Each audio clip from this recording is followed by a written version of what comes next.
नमस्कार, सत श्री अकाल, आदाब। दोस्तों, आज 15 अगस्त है और आज हमारे देश को आज़ाद होकर पूरे 75 वर्ष हो गए हैं। इस गौरवशाली मौके पर आप सभी देशवासियों को बहुत बहुत बधाई।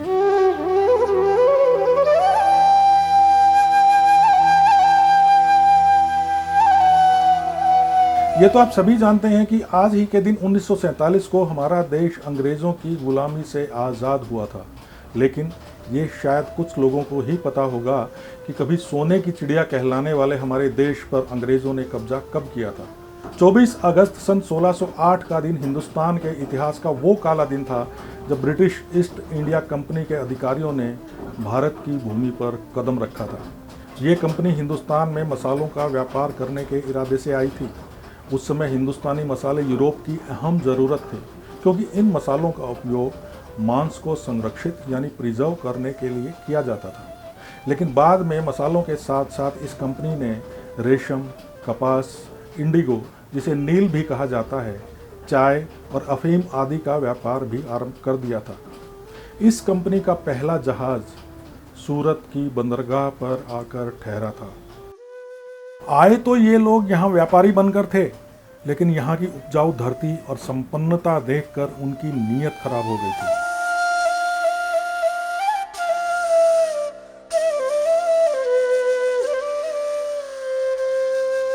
सन 1757 में हुई प्लासी की लड़ाई के बाद इस कंपनी ने इस मुल्क पर अपने शासन की शुरुआत की, जो सन 1857 तक चला। उसके बाद ईस्ट इंडिया कंपनी की जगह ब्रिटिश राज ने सीधे तौर पर पूरे मुल्क का नियंत्रण अपने हाथ में लेकर आहिस्ता आहिस्ता पूरे मुल्क को अपना गुलाम बना लिया। और उस गुलामी से आज़ादी के लिए हमें अपने लाखों लोगों के लहू की कुर्बानी देनी पड़ी। लाखों हिंदुस्तानी अंग्रेज़ों की गोलियों का निशाना बने थे और ना जाने कितनों को फांसी पर लटका दिया गया था। अपने देश की खातिर जान की बाजी लगाने वाले शहीदों की अगर बात करें तो हमारे सामने कुछ नाम ही आकर खड़े होते हैं। लाखों शहीदों और क्रांतिकारियों का इतिहास गुमनामी के अंधेरों में खोया हुआ है, धूल खाती किताबों के बीच दबा पड़ा है।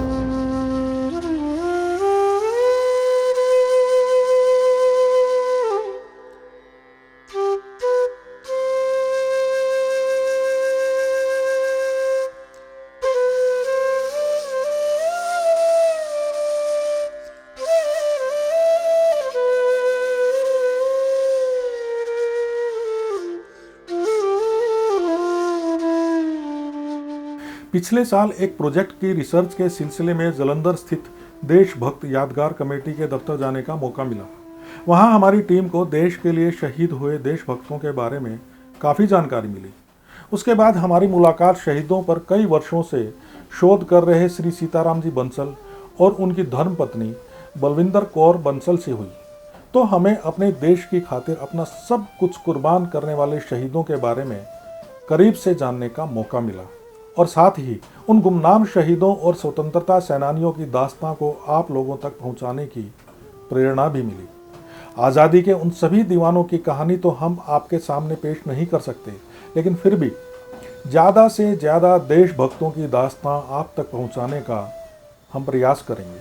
और अपने इसी प्रयास के चलते आज आज़ादी की 75वीं वर्षगांठ के मौके पर हम शुरुआत कर रहे हैं स्वतंत्रता संग्राम के गुमनाम क्रांतिकारियों की अमर गाथा गदर नामा। वतन के इश्क में दीवाने जो फांसी पर थे झूल गए, जो मर मिटे वतन की खातिर कुर्बानी उनकी भूल गए। अब फर्ज हमारा बनता है गाथा शहीदों की सुनाने का। फांसी को चूमा था किसने, नस्लों को अपनी बताने का।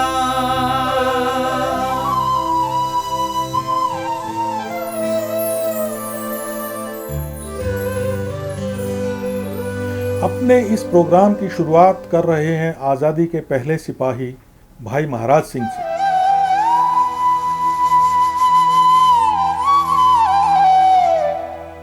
दोस्तों, आज तक हमें स्कूलों में यही पढ़ाया और बताया गया है कि हिंदुस्तान की आज़ादी के लिए पहला संग्राम सन 1857 में आरंभ हुआ था। लेकिन उससे भी पहले भारत की आज़ादी के लिए कई बार विद्रोह हो चुका था। इसी तरह के एक विद्रोह के सिपाही थे भाई महाराज सिंह। भाई महाराज सिंह का असली नाम निहाल सिंह था। पहले सिख स्वतंत्रता सेनानी और एक महान सिख संत भाई महाराज सिंह का जन्म 13 जनवरी 1780 को ग्राम रब्बों, नगर मलौद, जिला लुधियाना में हुआ था। इनके पिता का नाम सरदार केसर सिंह था। बचपन से ही धार्मिक स्वभाव के भाई महाराज सिंह को संत तोता सिंह ठीकरी वाला से अमृत मिला था। अमृत छकने के बाद रोज नाम सिमरन करना इनकी दिनचर्या का एक हिस्सा बन गया था। धर्म की राह पर चलते हुए इनकी मुलाकात बाबा बीर सिंह से हुई।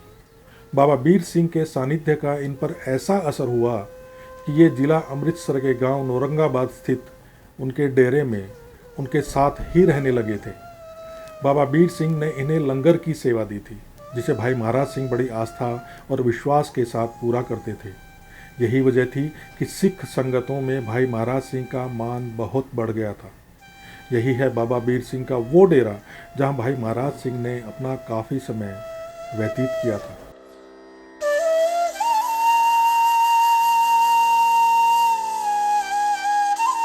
ਇਹ ਤਪ ਸਥਾਨ ਛਾਉਣੀ ਸ਼ਹੀਦ ਭਾਈ ਮਹਾਰਾਜ ਸਿੰਘ ਜੀ ਦਾ ਹੈ। ਸ਼ਹੀਦ ਭਾਈ ਮਹਾਰਾਜ ਸਿੰਘ ਜੀ ਜਿਹੜੇ ਕਿ 5 ਜੁਲਾਈ 1856 ਨੂੰ ਸਿੰਘਾਪੁਰ ਦੀ ਧਰਤੀ ਤੇ ਸ਼ਹੀਦ ਹੋਏ, ਉਹਨਾਂ ਦਾ ਨਰੰਗਾਬਾਦ ਦੇ ਵਿੱਚ ਇਹ ਤਪ ਸਥਾਨ ਹੈ।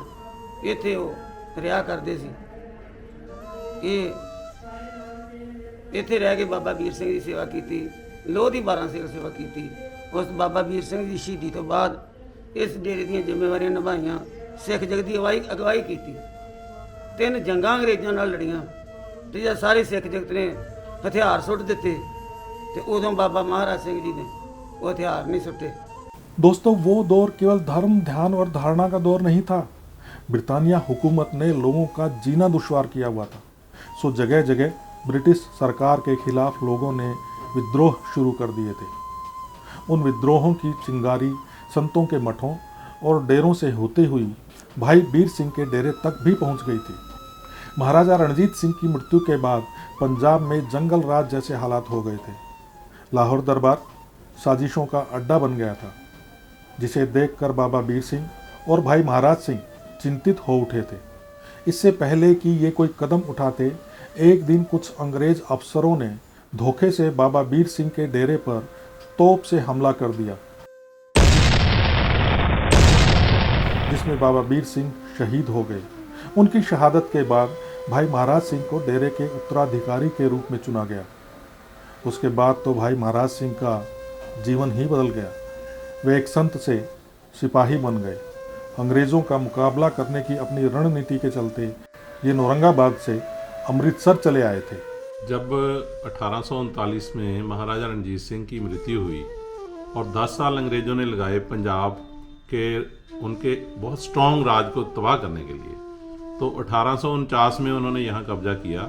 लेकिन पंजाब के कुछ सिख सरदार ऐसे थे जिन्होंने उसको बर्दाश्त नहीं किया, अंग्रेज़ों के इस कब्जे को, और उनके खिलाफ पहले तो इन्होंने 3 जंगें लड़ी, जिनको एंग्लो सिख वार कहते हैं। तीनों में ही भाई महाराज सिंह जी जो थे वो उनको पूरी सप्लाई देते रहे ताकि फौजें जो हैं लड़ती रहे और उनको कोई नुकसान ना हो।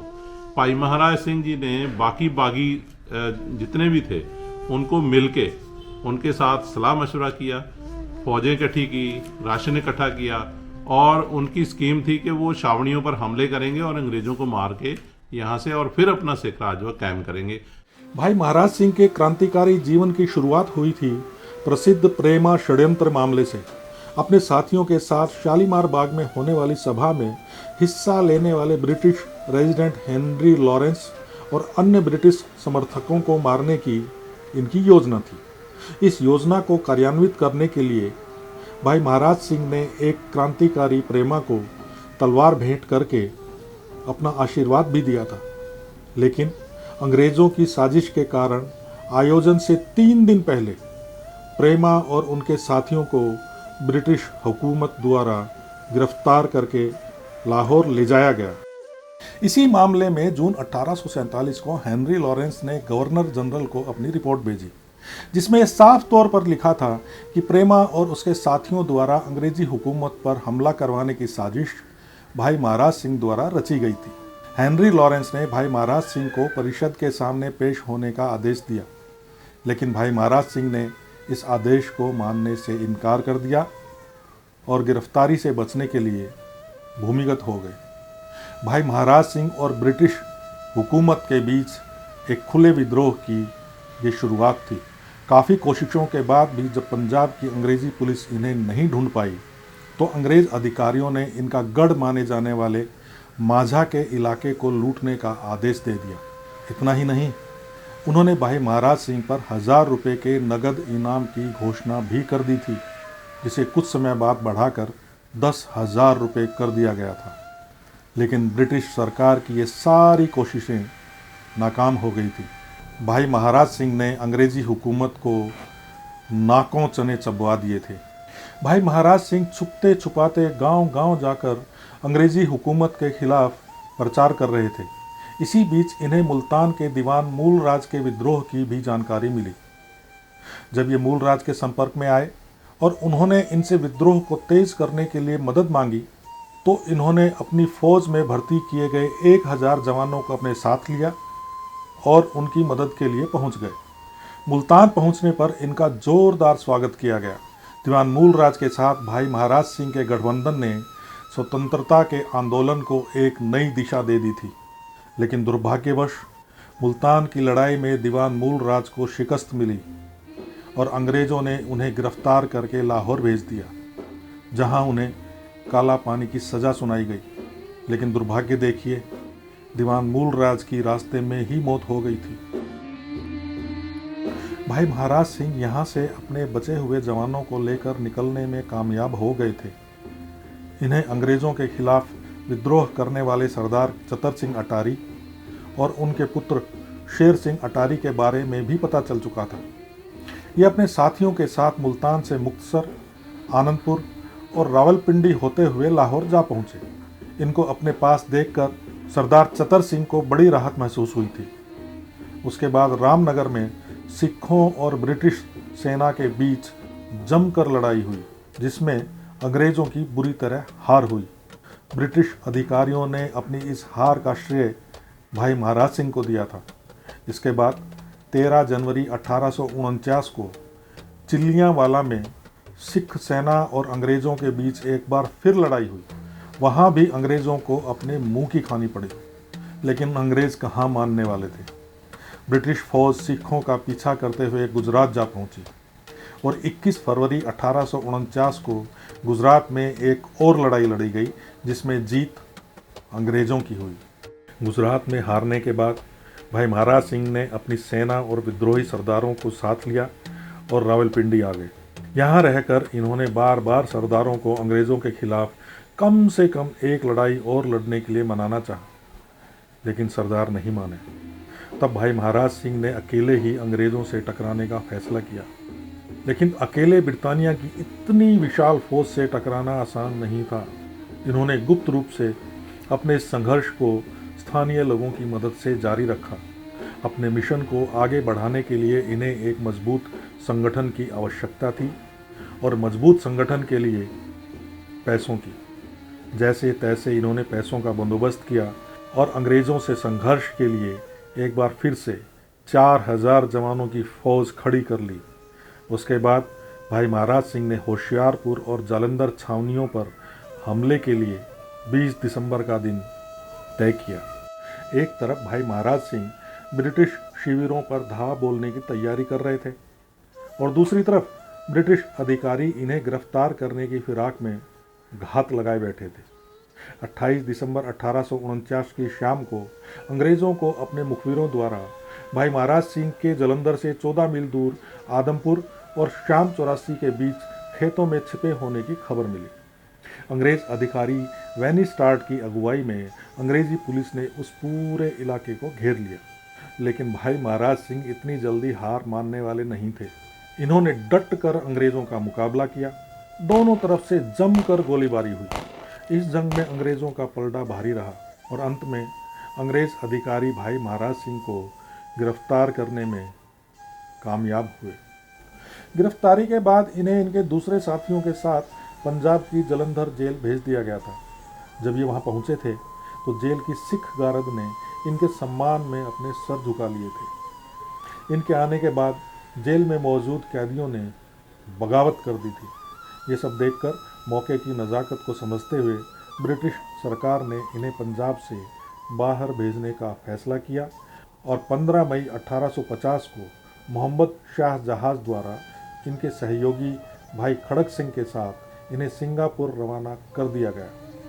सिंगापुर में इन दोनों को कॉर्नवालिस किले की एक छोटी सी कोठरी में रखा गया, जहां रोशनी और हवा के लिए खिड़की तक नहीं थी। बिना रोशनी और हवा वाली जगह में एक आम इंसान एक दिन तो क्या, एक घंटा भी मुश्किल से रह पाएगा। लेकिन ये आम इंसान नहीं थे। इन्होंने तो देश की आज़ादी के लिए अपने सर पर कफन बांध रखा था। ऐसी घुटन भरी जगह में रहने के कारण दिन प्रतिदिन इनकी तबीयत बिगड़ने लगी थी। इनकी आंखों की रोशनी चली गई थी और पाँव में लकवा मार गया था। लेकिन बेरहम अंग्रेज़ सरकार पर इसका कोई असर नहीं हुआ। कुछ समय बाद इन्हें मुंह का कैंसर हो गया, जिसके चलते इनका खाना पीना भी बंद हो गया था और अंत में 5 जुलाई 1856 को आज़ादी के इस पहले सिख सिपाही ने अपनी आखिरी सांस ली थी। कहते हैं कि जो लोग अच्छे उद्देश्य के लिए अपने प्राणों की आहुति देते हैं, उनका किरदार बड़ा बुलंद और ऊंची शान वाला होता है। धार्मिक संत होने के कारण भाई महाराज सिंह के मन में किसी तरह का कोई लालच नहीं था और ना ही कोई महत्वाकांक्षा थी। एक संत होने के बावजूद इन्होंने एक सैनिक का चोला पहना और अपने वतन पर अपनी जान कुर्बान कर दी। इनकी अच्छाइयों को देखकर ही मिस्टर वेनिस्टार्ड ने कहा था, भाई महाराज सिंह एक साधारण व्यक्ति नहीं थे। पंजाबियों के दिलों में उनका वही सम्मान है जो ईसा मसीह के लिए ईसाइयों में हो सकता है। भाई महाराज सिंह को हमारा शत शत नमन। तो दोस्तों, मिलते हैं गदरनामा के अगले एपिसोड में एक और क्रांतिकारी के साथ। तब तक के लिए जय हिंद।